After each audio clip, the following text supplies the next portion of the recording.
নমস্কাৰ সকলোকে পুনৰ এটা ভিডিঅ'ৰ পৰা আপোনালোক সকলোলৈকে স্বাগতম জনাইছোঁ। আজি আপোনালোকৰ মাজলৈ লৈ আহিছোঁ কচু ঠাৰি ৰেচিপি এটা। এবাৰ খালে বাৰে বাৰে খাব মন যাব।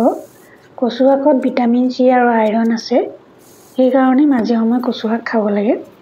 কচু শাক বা ঠাৰি কাটোতে অলপমান তেল সানি ল'ব লাগে। প্ৰথমতে কচু ঠাৰি চুচখিনি গুচাই লৈছোঁ আৰু ভালদৰে ধুই প্ৰেছাৰ কুকাৰ এটাত পানী অলপমান দি কচু ঠাৰি আৰু নিমখ দিম আৰু দুবাৰ হুইচেল মৰাই ল'ম।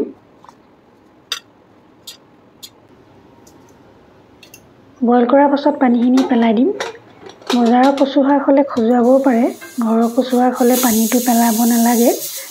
এতিয়া কেৰাহী এখনত তেল অলপ দি তাতে পাঁচফোৰণ এচামুচ, খুন্দি লোৱা আদা নহৰু, জলকীয়া এটা, তেজপাত এখিলা, কাটি লোৱা পিঁয়াজ এটা,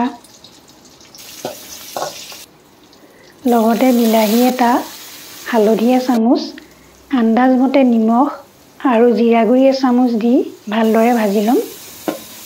তাৰপিছত বইল কৰা কচু ঠাৰিখিনি দি আকৌ ভালদৰে হেতাখনেৰে লৰাই দিম। আৰু আগতে মই ৰহৰ দাইল অলপমান বইল কৰি থৈছিলোঁ, এতিয়া মই ইয়াতে দি দিম। আপোনালোকে যিকোনো দাইল দিব পাৰে। তাৰপিছত জালুকৰ গুৰি এচামুচ, নাৰিকলৰ গুৰি এচামুচ আৰু গৰম মছলা দি আকৌ ভালদৰে লৰাই ল'ম। আপোনালোকে ৰুকি লোৱা কেঁচা নাৰিকলো দিব পাৰে, এইটো অপচনেল হয়, নিদিলেও কথা নাই। অলপ সময় উতলাৰ পাছত আমাৰ কচু আঞ্জা ৰেডি হৈ গ'ল।